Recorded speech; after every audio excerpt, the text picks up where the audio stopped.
আইনশৃঙ্খলা পরিস্থিতি অন্তর্বর্তী সরকারের জন্য বড় চ্যালেঞ্জ বলছে দ্য গার্ডিয়ান। ভারতের পাশাপাশি ডোনাল্ড ট্রাম্পও মাথা ব্যথার কারণ। নারী নির্যাতনের প্রতিবাদে উত্তাল ঢাকা বিশ্ববিদ্যালয় সহ সারা দেশ। ধর্ষণে জড়িতদের দৃষ্টান্তমূলক শাস্তি চায় বিএনপি। বিচার ও সংস্কার নিয়ে কড়াই গণ্ডায় জবাবদিহির হুঁশিয়ারি এনসিপির। পাচারকৃত অর্থ ফেরাতে আগামী সপ্তাহে বিশেষ আইন বললেন প্রেস সচিব। এবং ডিসেম্বর মাথায় রেখে জাতীয় নির্বাচনের প্রস্তুতি নিচ্ছে কমিশন। চিকিৎসা সেবায় কর্মস্থলে রাজনীতি চায় না ৭৫% মানুষ।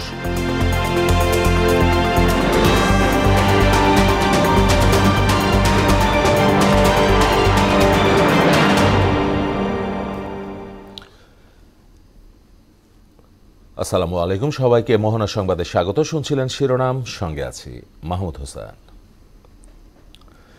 এবার বিস্তারিত। বাংলাদেশের আইন শৃঙ্খলা পরিস্থিতির উন্নতি অন্তর্বর্তী সরকারের জন্য এই মুহূর্তে সবচেয়ে বড় চ্যালেঞ্জ বলে মনে করছে ব্রিটিশ সংবাদ মাধ্যম দ্য গার্ডিয়ান।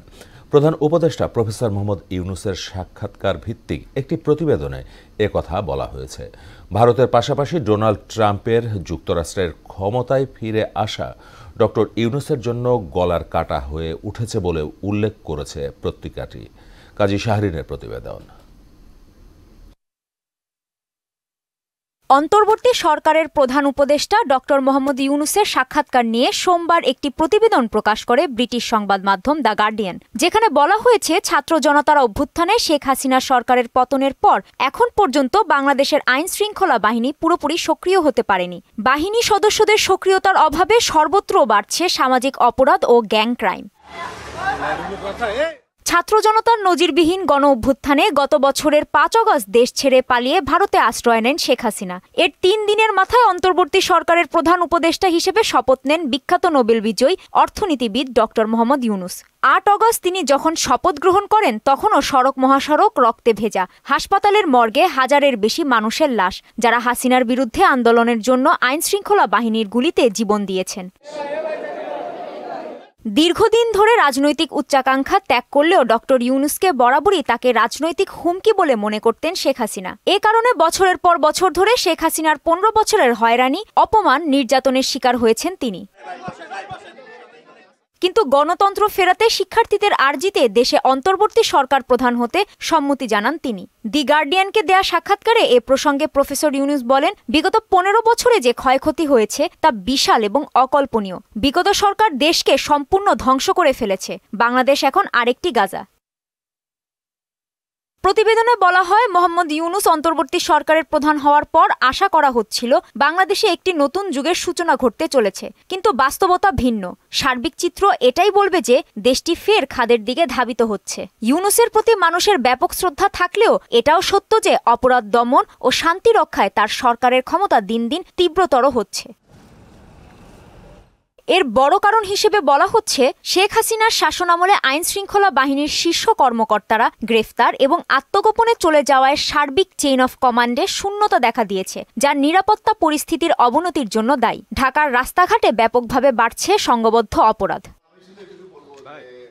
গার্ডিয়ান বলছে, শেখ হাসিনার পতনের পর দেশের সার্বিক আইন শৃঙ্খলা রক্ষার দায়িত্বে রয়েছে বাংলাদেশের সেনাবাহিনী। গত সপ্তাহে এক অনুষ্ঠানে সেনাপ্রধান বলেছেন, দেশ নৈরাজ্যের দিকে চলছে এবং এটি যদি অব্যাহত থাকে তাহলে স্বাধীনতা ও সার্বভৌমত্ব সংকটে পড়বে। অবশ্য প্রফেসর ইউনূস গার্ডিয়ানকে বলছেন, সেনাবাহিনীর সঙ্গে তার সম্পর্ক খুবই ভালো এবং সেনাপ্রধানের কাছ থেকে এখন পর্যন্ত তার কাছে কোনো চাপ আসেনি। এরপরও ইউনূস সরকারের ওপর রয়েছে নানা রকম চাপ। গার্ডিয়ানের প্রতিবেদনে বলা হয়েছে, একে তো ভারত এই সরকারকে স্বাভাবিকভাবে মেনে নিতে পারছে না, অন্যদিকে ডোনাল্ড ট্রাম্পের ফের ক্ষমতা হরণের পর যুক্তরাষ্ট্র থেকে আসছে বিতর্কিত সব সিদ্ধান্ত। সব মিলিয়ে এসব ধকল কাটিয়ে বাংলাদেশের অন্তর্বর্তী সরকার কতদিন স্বস্তিতে থাকতে পারবে সেটাই বড় প্রশ্ন হয়ে দেখা দিয়েছে। কাজী শাহরিন, মোহনা সংবাদ। মাগুরায় ধর্ষণের শিকার শিশুটি বর্তমানে লাইফ সাপোর্টে আছে। সোমবার রাতে গণমাধ্যমে পাঠানো সংবাদ বিজ্ঞপ্তিতে এ তথ্য জানিয়েছে আন্তঃবাহিনী জনসংযোগ পরিদপ্তর আইএসপিআর। এতে উল্লেখ করা হয় ৮ মার্চ সন্ধ্যা ৬টায় শিশুটিকে ঢাকা সম্মিলিত সামরিক হাসপাতালের আইসিইউতে লাইফ সাপোর্টে রাখা হয়। প্রতিদিন স্ট্যান্ডার্ড আইসিইউ প্রোটোকল অনুযায়ী প্রয়োজনীয় পরীক্ষা নিরীক্ষা করা এবং সেই অনুযায়ী চিকিৎসা দেয়া হচ্ছে। ধর্ষকের সর্বোচ্চ শাস্তি মৃত্যুদণ্ড জনসমক্ষে কার্যকরের দাবিতে বিক্ষোভ করেছেন ঢাকা বিশ্ববিদ্যালয়ের শিক্ষক শিক্ষার্থীরা। প্রচলিত আইন পরিবর্তন করে দ্রুত বিচার ট্রাইব্যুনালের মাধ্যমে ধর্ষণের শাস্তি নিশ্চিতের দাবি জানান তারা। একই সঙ্গে মাগুরায় শিশু ধর্ষণে অভিযুক্তদের দ্রুত দৃষ্টান্তমূলক শাস্তি কার্যকর না হলে কঠোর আন্দোলনের হুঁশিয়ারিও দেন তারা। আরও জানাচ্ছেন উষা ফেরদৌস।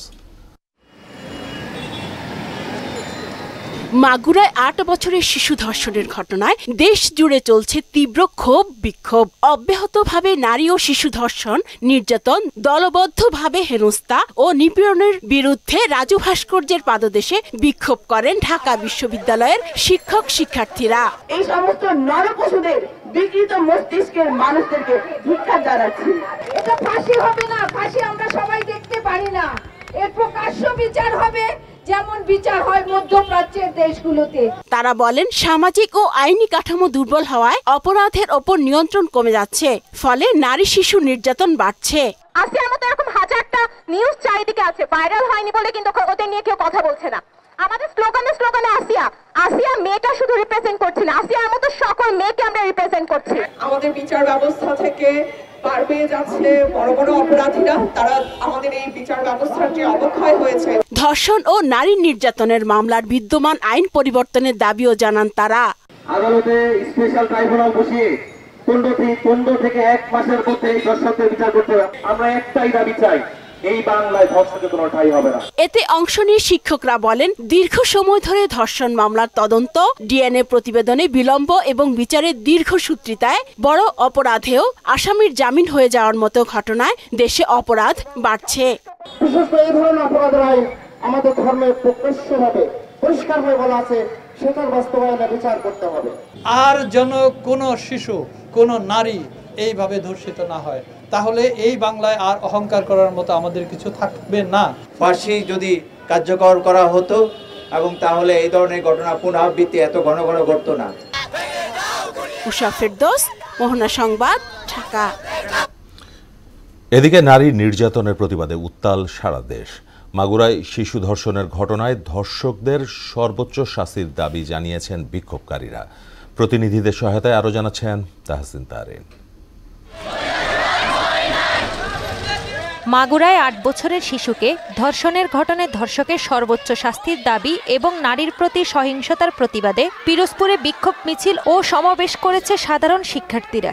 কোন একটা অঙ্গ প্রত্যঙ্গ কাটলে যে মানুষটা ছটফট করে, ঠিক সেই ছটফটানি নিয়ে আমরা আজকে এখানে এসেছি। রুখতে ধর্ষণ শুরু হোক গর্জন, এই স্লোগানে ধর্ষকের সর্বোচ্চ শাস্তির দাবিতে নেত্রকোনায় মানববন্ধন কর্মসূচি পালিত হয়েছে। দেশব্যাপী নারীদের বিরুদ্ধে সহিংসতা, নিপীড়ন, ধর্ষণ, হেনস্থার বিরুদ্ধে প্রতিবাদ জানিয়ে মানববন্ধন করেছে মানিকগঞ্জ সরকারি দেবেন্দ্র কলেজ ছাত্রদল। নাটোরে ক্রমবর্ধমান আইন শৃঙ্খলার অবনতি, নারী ও শিশুদের বিরুদ্ধে সহিংসতা এবং লাগাতার ধর্ষণের ঘটনার প্রতিবাদে মানববন্ধনে ধর্ষককে লাল কার্ড প্রদর্শন করা হয়েছে। কুষ্টিয়ার কুমারখালীতে নারীর প্রতি ধর্ষণ, নির্যাতন বন্ধের বিক্ষোভ সমাবেশ করেছে নানা শ্রেণীর মানুষ। সারা দেশে অব্যাহত নারী নিপীড়ন, ধর্ষণ, হত্যা ও নারীদের প্রতি সহিংসতা প্রতিরোধে বিক্ষোভ সমাবেশ করেছে নওগাঁর বিভিন্ন স্কুল কলেজের শিক্ষার্থীরা। দেশব্যাপী নারীদের প্রতি সহিংসতা, নিপীড়ন, ধর্ষণ, অনলাইনে হেনস্থা, আইনশৃঙ্খলা পরিস্থিতির চরম অবনতি ও বিচারহীনতার প্রতিবাদে মানববন্ধন কর্মসূচির আয়োজন করে বাংলাদেশ জাতীয়তাবাদী মহিলা দল রাজবাড়ী জেলা শাখা। বোন তোমার ভয় নাই, ভাই তোমার মরে নাই, এই স্লোগানকে ধারণ করে চাঁদপুরের শিশু আসিয়া ও দেশব্যাপী ধর্ষণ, খুন ও নারী নির্যাতনের প্রতিবাদে মানববন্ধন করেছে নার্সিং ইনস্টিটিউট।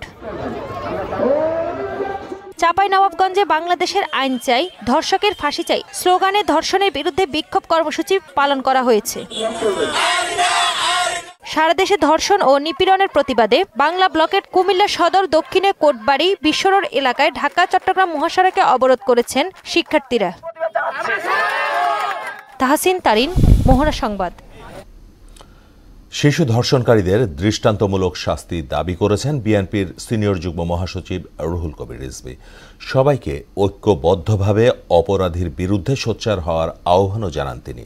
আর ছাত্রদলের সভাপতি রাকিবুল ইসলাম রাকিব অভিযোগ করেন, বিভিন্ন গুপ্ত সংগঠন নারী নিপীড়কদের পাশে দাঁড়িয়েছে। সোমবার রাজধানীতে আলাদা অনুষ্ঠানে তারা এসব কথা বলেন। বিস্তারিত তানজিদ ভুঁইয়ার প্রতিবেদনে। মাগুরা সহ দেশজুড়ে সাম্প্রতিক ধর্ষণের ঘটনার প্রতিবাদ ও বিচারের দাবিতে নয়াপল্টনে বিক্ষোভ কর্মসূচি পালন করে জাতীয়তাবাদী মহিলা দল। এতে অংশ নেন বিএনপির সিনিয়র যুগ্ম মহাসচিব রুহুল কবির রিজভী। এ সময় সংগঠনটির সভাপতি আফরুজা আব্বাস অভিযোগ করেন, বিচারহীনতার সংস্কৃতির কারণেই দেশের বিভিন্ন জায়গায় ধর্ষণের মতো বর্বরোচিত ঘটনা বেড়ে চলেছে। মাগুরা সহ সারা বাংলাদেশের জনগণের সামনে এই আসিয়ার ধর্ষকের ফাঁসি কার্যকর করা হোক। জনগণের সামনে কিসের জেল? এ সময় দেশের বর্তমান আইন শৃঙ্খলা পরিস্থিতি নিয়ে উদ্বেগ জানান বিএনপির রুহুল কবির রিজভী। আজকে ধর্ষণের পরিমাণ বেড়ে গেছে। আজকে নারীরা নিরাপদ নয়। আজকে আপনার মেয়েকে স্কুলে পাঠিয়ে তার প্রত্যাবর্তন কিভাবে হবে? সে ক্ষতবিক্ষত হয়ে বাসায় ফিরবে, স্বাভাবিকভাবে বাসায় ফিরবে, তার কোনো নিরাপত্তা নেই। এদিকে নারীদের প্রতি সহিংসতা বন্ধে সুপ্রিম কোর্টের সামনে মানববন্ধনের আয়োজন করে জাতীয়তাবাদী ছাত্রদল। এতে নারী নির্যাতন বন্ধের পাশাপাশি ধর্ষণের সর্বোচ্চ শাস্তি নিশ্চিত করা না হলে কঠোর আন্দোলনের হুঁশিয়ারি দেন ছাত্রদলের নেতারা। দ্রুত সময়ের মধ্যে এদের বিচার নিশ্চিত করে আমাদেরকে নিরাপত্তা দান করতে হবে। আমার বোন আসিয়া, সে কি নারী হয়েছিল? সে তো 8 বছরের এক শিশু ছিল। অন্তর্বর্তী সরকারের দুর্বলতায় দেশে এখনো আওয়ামী ফেসিজমের বিচারহীনতার সংস্কৃতি চলছে বলেও অভিযোগ করেন তারা। নারী নিপীড়নের পক্ষে তদবির করছে, তাদের বিষয়ে কিন্তু অন্তর্বর্তীকালীন সরকারের অত্যন্ত সতর্ক ব্যবস্থা গ্রহণ করা উচিত। যদি নারী নিপীড়ন অব্যাহত থাকে এবং সুষ্ঠু বিচার না পায়, আমরা বলতে চাই অতি শীঘ্র ছাত্রদল আবারও রাজপথে নামতে পারবে। তানজিদ ভুঁইয়া, মোহনা সংবাদ, ঢাকা। আগামীতে দুর্নীতি ও দুঃশাসনমুক্ত দেশ গড়ার প্রত্যয় জানিয়েছেন জামায়াত ইসলামের আমির ডাক্তার শফিকুর রহমান। সোমবার মিরপুরে কাফরুল থানা দক্ষিণ জামায়াত আয়োজিত ইফতার মাহফিলে প্রধান অতিথির বক্তব্যে একথা বলেন তিনি। নতুন নেতৃত্ব বাছাইয়ে বিবেক বুদ্ধি কাজে লাগানোর আহ্বানও জানান তিনি। বলেন, সমাজে ইনসাফ প্রতিষ্ঠায় রমজানের শিক্ষাকে কাজে লাগাতে হবে। এখানে শাসকরা মালিক হবেন না, ইনশাআল্লাহ সেবক হবেন। আমরা সেই মানবিক বাংলাদেশ গড়তে চাই, যেখানে দুটি জিনিস থাকবে না। এই দুইটা জিনিসের দাফন করা হবে, একটা দুর্নীতি আর একটা দুঃশাসন। এই দুইটাকে দাফন করা হবে ইনশাআল্লাহ। এমন একটা সমাজকে আমরা সবাই চাই। শিওর আপনারা সবাই চান? তাহলে আলহামদুলিল্লাহ, নিজের আপনজন, পরিবার পরিজন, আত্মীয় স্বজন, প্রতিবেশী সবাইকে নিয়ে কোরআনের পথে আমরা হাঁটবো ইনশাআল্লাহ। প্রতিমন্ত্রী পদমর্যাদায় শিক্ষা মন্ত্রণালয়ের দায়িত্বে থাকা প্রধান উপদেষ্টার বিশেষ সহকারী অধ্যাপক এম আমিনুল ইসলাম পদত্যাগ করেছেন। সোমবার মন্ত্রিপরিষদ বিভাগ সচিবের কাছে পদত্যাগপত্র জমা দিয়েছেন তিনি। আমিনুল ইসলাম নিজেই গণমাধ্যমকে এ তথ্য নিশ্চিত করেছেন। গত 10 নভেম্বর মন্ত্রিপরিষদ বিভাগ থেকে এক প্রজ্ঞাপনে তাকে প্রধান উপদেষ্টার বিশেষ সহকারী নিয়োগ দেওয়া হয়। এদিকে প্রতিমন্ত্রীর পদমর্যাদায় প্রধান উপদেষ্টার বিশেষ সহকারী হিসেবে নিয়োগ পেয়েছেন ডক্টর আনিসুজ্জামান চৌধুরী। তাকে অর্থ মন্ত্রণালয়ের নির্বাহী ক্ষমতা দেয়া হয়েছে। বিচার ও সংস্কার কতটুকু হলো তা কড়ায় গণ্ডায় জবাবদিহি করা হবে বলে মন্তব্য করেছেন জাতীয় নাগরিক পার্টি এনসিপির আহ্বায়ক নাহিদ ইসলাম। সোমবার শহীদ পরিবার এবং আহতদের নিয়ে ইফতার মাহফিলে তিনি এমন মন্তব্য করেন। বলেন, অন্তর্বর্তী সরকারকে সংস্কার ও বিচারের রোড ম্যাপ ঘোষণা করতে হবে। আমরা কেউ নির্বাচনের বিরুদ্ধে না, বরং নির্বাচনে অংশগ্রহণ করব বলে আমরা নিজেরাও একটা রাজনৈতিক দল গঠন করেছি। আমরা কিন্তু পড়ায় গণ্ডায় জবাবদিহিতা নেব যে আমাদের বিচার কতটুকু আদায় হলো, আমাদের সংস্কার কতটুকু আদায় হলো। রাজনৈতিক দলগুলা যদি নির্বাচনের জন্য এতই তাড়াহুড়া করে, ভোট যেতে গেলে কিন্তু সেই জবাবদিহিতা তাদেরকে দিতে হবে। পাচারের অর্থ ফেরাতে আগামী সপ্তাহেই বিশেষ আইন করতে যাচ্ছে অন্তর্বর্তী সরকার। এজন্য ৩০টিরও বেশি আন্তর্জাতিক ল ফার্মের সঙ্গে চুক্তি করা হচ্ছে বলে জানিয়েছেন প্রধান উপদেষ্টার প্রেস সচিব শফিকুল আলম। শেখ হাসিনা ও তার পরিবারের সদস্যরা পাচারের তালিকায় শীর্ষে আছে উল্লেখ করে তিনি বলেন, টিউশন ফির নামে অভিনব পদ্ধতিতে অর্থ পাচার হয়েছে। সোমবার দুপুরে এক ব্রিফিংয়ে এসব কথা বলেন শফিকুল আলম। শামীমুজ্জামান চৌধুরীর রিপোর্ট। দেশ থেকে টাকা পাচারের ঘটনা বহু পুরনো। তবে অন্তর্বর্তী সরকার ক্ষমতা গ্রহণের পর শেখ হাসিনা ও তার পরিবার সহ আওয়ামী লীগের অনেকের নাম সামনে আসতে থাকে। এসব টাকা ফেরানোর বিষয়ে গুরুত্ব দিয়ে আসছে অন্তর্বর্তী সরকার। এক্ষেত্রে গেল সেপ্টেম্বর বাংলাদেশ ব্যাংকের গভর্নরের নেতৃত্বে 11 সদস্যের একটি টাস্ক ফোর্স গঠন করা হয়। ইতিমধ্যেই তদন্ত শুরু করা হয়েছে। সোমবার প্রধান উপদেষ্টার নেতৃত্বে বৈঠকে বসে টাস্ক ফোর্স। বৈঠক শেষে কথা বলেন প্রধান উপদেষ্টার প্রেস সচিব শফিকুল আলম। জানান, পাচারকারীর তালিকায় শীর্ষে আছে শেখ হাসিনা ও তার পরিবার। পাচারের ক্ষেত্রে নেওয়া হয়েছে অভিনব সব কৌশল। যে অনেক ছেলে মেয়ে বিদেশে পড়তে যায়, অনেক ধনীর ছেলে মেয়ে যায়, ইভেন মিডিল ক্লাস ফ্যামিলির ছেলে মেয়েও যায়। একটা কেসে দেখা যাচ্ছে যে ছেলের যে টিউশন ফি, একজন তার চিলড্রেনের টিউশন ফি পাঠিয়েছেন 400 কোটি টাকার উপরে, 400-500 কোটি টাকা। মানে মানিটা লন্ডারিংটা কিভাবে হয়েছে দেখেন। পাচার করা অর্থ ফেরাতে আগামী সপ্তাহে নতুন আইন করা হবে বলেও জানান তিনি। কিভাবে এই টাকাটা ট্রেস করা যায়, কোথায় কোথায় টাকাটা চলে যেতে পারে সেই বিষয়ে আজকে আলাপ হয়েছে। মোট 11টা বড় বড় প্রতিষ্ঠান এবং ইন্ডিভিজুয়ালের, এবং ওইগুলোরও আজকে পুরো মিটিংয়ে এটার একটা পুরো চিত্র তুলে ধরা হয়েছে। সাবেক প্রধানমন্ত্রী শেখ হাসিনা, তার পরিবার ও তাদের স্বার্থ সংশ্লিষ্ট ব্যক্তি এবং প্রতিষ্ঠানের বিষয়ে, যেটা বিএফআইইউ এবং যৌথ তদন্ত দল টাস্কফোর্সের মাধ্যমে যারা কাজ করছেন, বিএফআইইউ কাজ করছেন এবং একটা যৌথ তদন্ত দল কাজ করেছেন। নতুন বই বিতরণ, মাগুরায় ধর্ষণের শিকার চিকিৎসাধীন শিশুর সবশেষ অবস্থা জানান প্রধান উপদেষ্টার সহকারী প্রেস সচিব। শারীরিক অবস্থা খুব সামান্য উন্নতি হয়েছে, ওয়ান লেভেল 3 ছিল, আজকে সেটা 5 উন্নতি হয়েছে। শামীমুজ্জামান চৌধুরী, মোহনা সংবাদ, ঢাকা। আগামী 20 এপ্রিলের মধ্যে নতুন রাজনৈতিক দলের নিবন্ধনের জন্য আবেদন করা যাবে মর্মে গণবিজ্ঞপ্তি জারি করেছে নির্বাচন কমিশন। অন্যদিকে ডিসেম্বর মাথায় রেখে জাতীয় নির্বাচনের জন্য প্রস্তুতি চলছে বলে জানিয়েছেন সিইসি নাসির উদ্দিন। আর ব্রিটিশ হাইকমিশনার সারা কুক আগামী জাতীয় নির্বাচন সুষ্ঠু হবে বলে আশা প্রকাশ করেছেন। MR আসাদের রিপোর্ট। নতুন দলের নিবন্ধন প্রক্রিয়া নিয়ে ইতিমধ্যেই নিজেদের মত উপস্থাপন করেছে বিভিন্ন রাজনৈতিক দল। নতুন রাজনৈতিক দলের নিবন্ধনের আবেদন চেয়ে সোমবার গণবিজ্ঞপ্তি প্রকাশ করে কমিশন। সাংবাদিকদের প্রশ্নের জবাবে সিনিয়র সচিব জানান, পরিবর্তন আসেনি নিবন্ধনের শর্তে।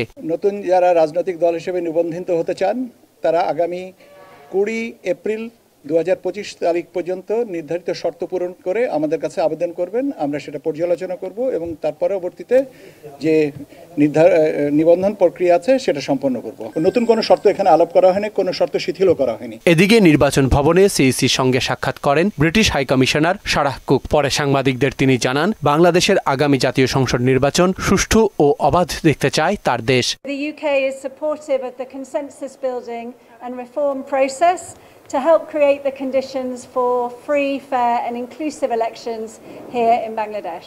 প্রধান নির্বাচন কমিশনার জানান, ভোটার রেজিস্ট্রেশন ও রাজনৈতিক দলের নিবন্ধন বিষয়ে জেনেছেন ব্রিটিশ দূত।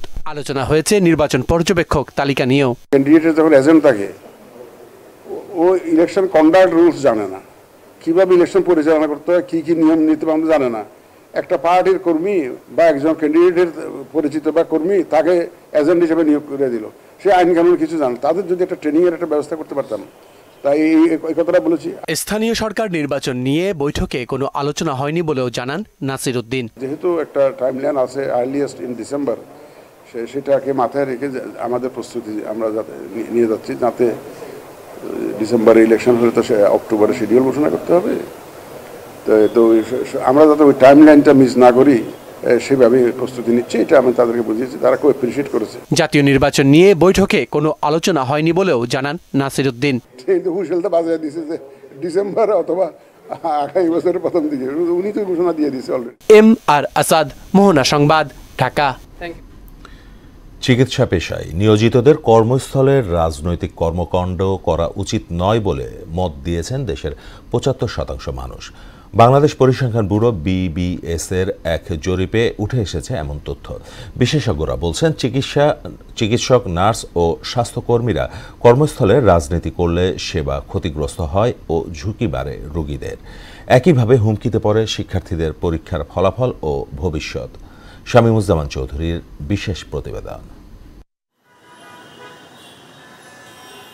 নার্সিং ও মেডিকেল কলেজ এবং বিশ্ববিদ্যালয় সহ স্বাস্থ্য বিষয়ক বিভিন্ন নিয়ন্ত্রণকারী সংস্থায় দলীয় রাজনীতির প্রভাব বহু বছর ধরেই দৃশ্যমান। অধিকাংশ ক্ষেত্রেই জ্ঞান, দক্ষতা বা যোগ্যতার চেয়ে নিয়োগ বা পদোন্নতিতে গুরুত্বপূর্ণ পদে আসীন হতে দলীয় পরিচয় গুরুত্বপূর্ণ হয়ে ওঠে। এটি প্রকট আকার ধারণ করে বিগত সরকারের ১৫ বছরের শাসন আমলে।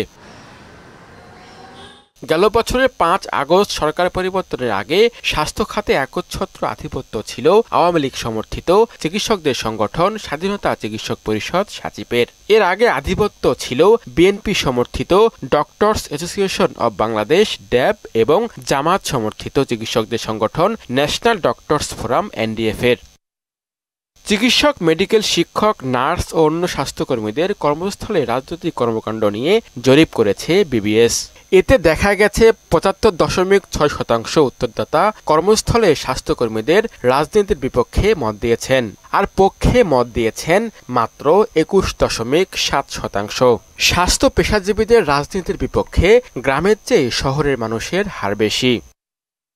বিশেষজ্ঞরা বলছেন চিকিৎসকদের রাজনীতির ঊর্ধ্বে থাকা উচিত। হাসপাতাল এবং চিকিৎসার সমস্ত জায়গা রাজনীতির ঊর্ধ্বে থাকবে, রাজনীতি মুক্ত থাকবে। কিন্তু ব্যক্তিগতভাবে একজন চিকিৎসক নিশ্চয়ই একটি রাজনৈতিক মত পোষণ করতে পারে, সেটাকে অবশ্যই হাসপাতালে বা চিকিৎসার স্থলে টেনে নিয়ে আনবেন না। চিকিৎসক এবং অন্যান্যরাও, নার্স, মিডওয়াইফরা যদি রাজনীতির সঙ্গে জড়িত হয়, রাজনীতির বিভিন্ন দলের সঙ্গে যদি জড়িত হয়, তাহলে পরে ওই রাজনীতির জন্যই সময় নষ্ট করবে। চিকিৎসকরা হাসপাতাল বা মেডিকেল কলেজে রাজনীতি করলে সেবার মান যেমন পড়ে যায়, তেমনি ঝুঁকিও বাড়ে রোগীদের। আমি সেবা কেন্দ্রে যখন আসব, তখন আমরা সবই সেবা দেওয়ার জন্য বা পড়াশোনা করানোর জন্যই একসঙ্গে কাজ করব। যখন কোনো হাসপাতালে চিকিৎসক বা অন্য কোনো কর্মকর্তা কর্মচারীগণ তাদের রাজনৈতিক কর্মসূচি পালন করে, এতে হাসপাতালের পরিবেশ বিঘ্নিত হয় এবং ওই সব লোকের উপর অর্পিত দায়িত্ব সেটিও কিন্তু যথাযথভাবে পালন করতে পারে না। দেশের ৬৪ জেলা শহর ও গ্রামের ৮,২৫৬টি পরিবারে জরিপ চালায় BBS। এসব পরিবারের ১৮ এবং এর বেশি বয়সী নারী ও পুরুষের মতামত নেওয়া হয়েছে। শামীমুজ্জামান চৌধুরী, মোহনা সংবাদ, ঢাকা। ৫ দফা দাবিতে আগামী 2 দিন একাডেমিক শাটডাউন ঘোষণা করেছে সারা দেশের চিকিৎসক ও মেডিকেল শিক্ষার্থীরা। এতে শিক্ষার্থীরা ওয়ার্ড ও ক্লাস বর্জন করবেন এবং হাসপাতালের চিকিৎসকরা কর্মবিরতি পালন করবেন। ফলে আউটডোরে বন্ধ থাকবে সেবা কার্যক্রম। এছাড়াও বন্ধ থাকবে সব ডাক্তারদের প্রাইভেট চেম্বার। সোমবার জাতীয় স্টিয়ারিং কমিটির সভায় এমন সিদ্ধান্ত নেওয়া হয়। সংবাদে নিচ্ছে একটা বিরতি, ফিরছি যখন আরও থাকবে।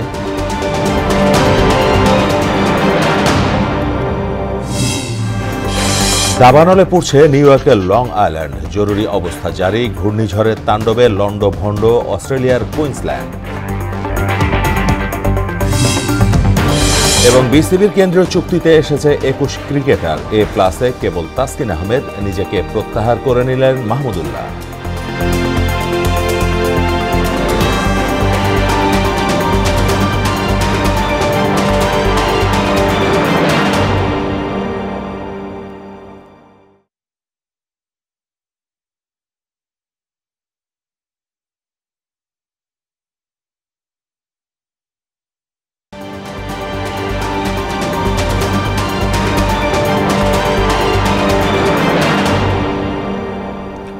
আবারও আমন্ত্রণ মোহনা সংবাদে। বনানী চেয়ারম্যান বাড়ি এলাকায় একটি লরির চাপায় 2 নারী পোশাক শ্রমিকের মৃত্যুর ঘটনায় প্রায় 7 ঘণ্টা সড়ক অবরোধ করে রাখেন নিহতদের সহকর্মীরা। ঘাতক ট্রাক চালককে আটকের খবরের পর সোমবার দুপুর 1:30টার দিকে বনানী সড়ক ছেড়ে যান বিক্ষোভকারীরা। সুরাইয়া মনির রিপোর্ট।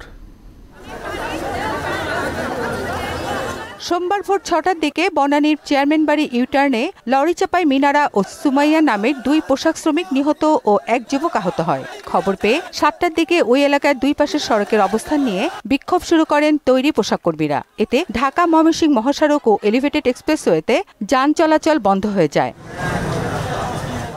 ঘাতক লরি চালককে গ্রেফতার ও কারখানার পাশে ফুটওভার ব্রিজ নির্মাণের দাবি পূরণ না হওয়া পর্যন্ত সড়ক না ছাড়ার ঘোষণা দেন শ্রমিকরা। আমরা উপযুক্ত বিচার পামু, তারপর আমরা ছাড়মু। ওই ব্রিজ তো অনেক দূরে, ব্রিজ যদি একটু সামনে আগাইয়া দিত আমগোর জন্য সুবিধা হইতো। যে অ্যাক্সিডেন্ট করছে এর ফাঁসি চাই, আর এই জায়গায় দিয়ে দিব, আবার ব্রিজ দিয়ে দিব।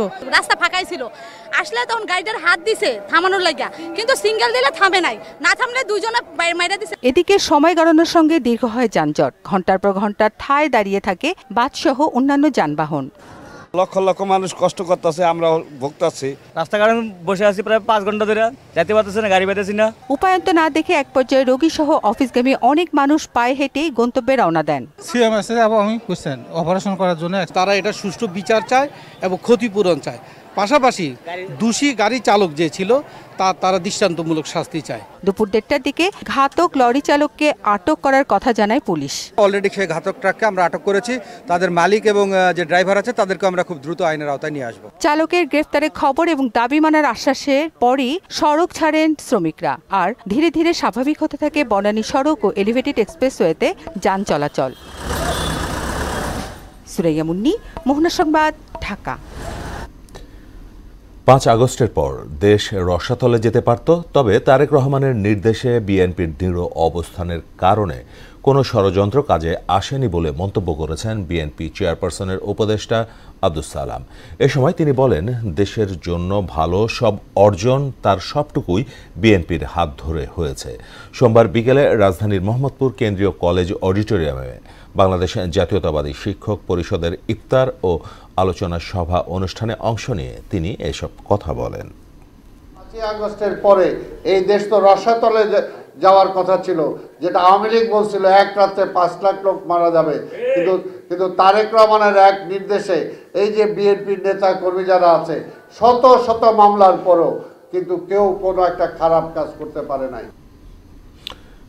চট্টগ্রামের কোতোয়ালি থানার বালুয়ার দিঘির পূর্বপাড় এলাকায় 10 বছরের শিশুকন্যাকে ধর্ষণের অভিযোগে বাবা প্রদীপ কুমার বণিককে আটক করেছে পুলিশ। পুলিশ জানায়, জরুরি সেবা 999-এ ফোন পেয়ে শিশুটিকে উদ্ধার করা হয়। পরে চট্টগ্রাম মেডিকেল কলেজ হাসপাতালের ওয়ান স্টপ ক্রাইসিস সেন্টারে ভর্তি করা হয়েছে শিশুটিকে। শিশুটির বাবা নগরের একটি মার্কেটে নিরাপত্তা কর্মী হিসেবে কাজ করতেন। তার বিরুদ্ধে আইনি প্রক্রিয়া ব্যবস্থা বিশেষ ট্রাইব্যুনালের মাধ্যমে ধর্ষণের ঘটনায় শাস্তি নিশ্চিতের তাগিদ দিয়েছে জাতীয় নাগরিক পার্টি এনসিপি। সোমবার বিকেলে রাজধানীর গুলশান 2 নম্বর চত্বরে জাতীয় নাগরিক পার্টি গুলশান থানা আয়োজিত মানববন্ধনে এমন দাবি জানানো হয়। নারীর প্রতি সহিংসতার বিরুদ্ধে এনসিপি সবসময় সোচ্চার থাকবে বলেও জানান বক্তারা। যতদিন ধর্ষকের শাস্তি নিশ্চিত না হবে ততদিন রাজপথে বিচারের দাবিতে বলিষ্ঠ ভূমিকা পালনের হুঁশিয়ারি দেন তারা। মাগুরায় শিশু ধর্ষণের ঘটনায় দৃষ্টান্তমূলক শাস্তির ব্যবস্থা করতে সরকারের প্রতি আহ্বান জানিয়েছেন সম্মিলিত নারী প্রয়াস। সোমবার জাতীয় প্রেস ক্লাবের সামনে মানববন্ধন কর্মসূচি থেকে ধর্ষকের বিচারের দাবিতে নানা স্লোগান দেন উপস্থিত নারীরা। এ সময় দ্রুত বিচার ট্রাইব্যুনালে বিচার করে শাস্তি কার্যকর করা না হলে আবার জুলাই আন্দোলনের মতো সবাই একত্রিত হয়ে মাঠে নামার হুঁশিয়ারি দেন সংগঠনের নেতারা। ভারত ও পাকিস্তান থেকে আমদানি করা 37,250 মেট্রিক টন চাল নিয়ে আসা 2টি জাহাজ থেকে খালাস শুরু হয়েছে। এর আগে G2G চুক্তির আওতায় গত 5 মার্চ জাহাজ দুটি চট্টগ্রাম বন্দরে পৌঁছায়। এর মাধ্যমে কর্মচাঞ্চল্য ফিরে এসেছে চট্টগ্রাম বন্দরে। রিয়াজউদ্দিনের প্রতিবেদন, জানাচ্ছেন আফরিন পপি।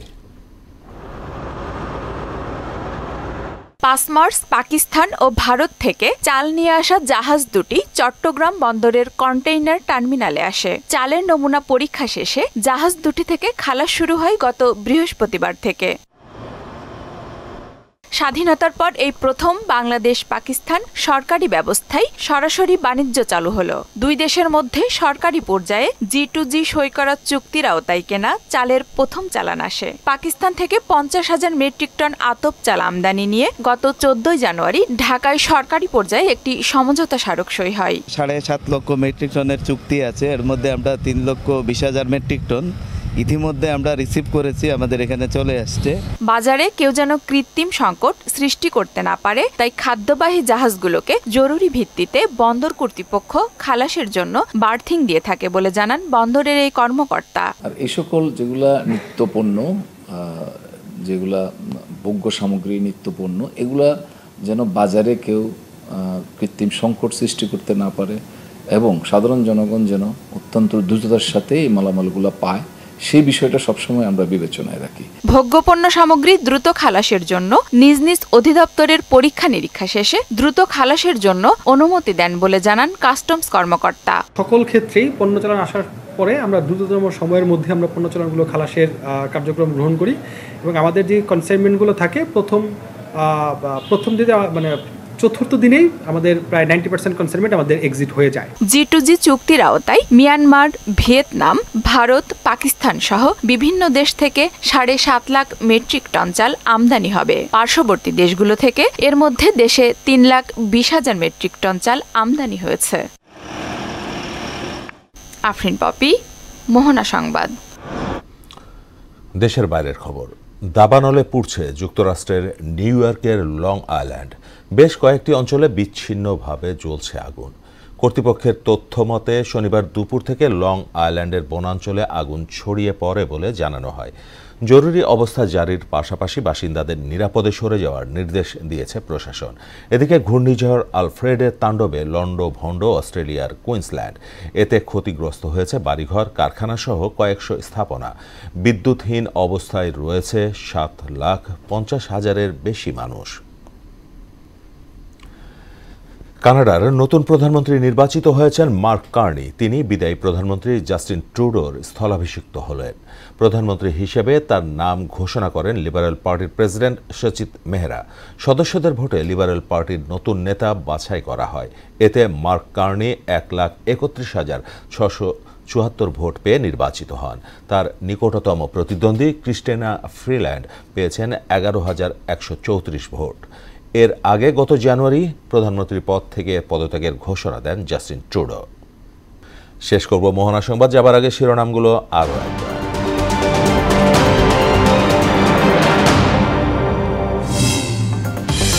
আইন শৃঙ্খলা পরিস্থিতি অন্তর্বর্তী সরকারের জন্য বড় চ্যালেঞ্জ বলছে দ্য গার্ডিয়ান। ভারতের পাশাপাশি ডোনাল্ড ট্রাম্পও মাথা ব্যথার কারণ। নারী নির্যাতনের প্রতিবাদে উত্তাল ঢাকা বিশ্ববিদ্যালয় সহ সারা দেশ। ধর্ষণে জড়িতদের দৃষ্টান্তমূলক শাস্তি চায় বিএনপি। বিচার ও সংস্কার নিয়ে কড়াই গণ্ডায় জবাবদিহির হুঁশিয়ারি এনসিপির। পাচারকৃত অর্থ ফেরাতে আগামী সপ্তাহে বিশেষ আইন বললেন প্রেস সচিব। এবং ডিসেম্বর মাথায় রেখে জাতীয় নির্বাচনের প্রস্তুতি নিচ্ছে কমিশন। চিকিৎসা সেবায় কর্মস্থলের রাজনীতি চায় না 75% মানুষ। এই ছিল মোহনা সংবাদে। মোহনা সবশেষ খবর জানতে ভিজিট করুন www.mohana.tv। সংবাদ দেখতে পারেন ফেসবুক ও ইউটিউবে। এতক্ষণ সঙ্গে থাকার জন্য সবাইকে ধন্যবাদ।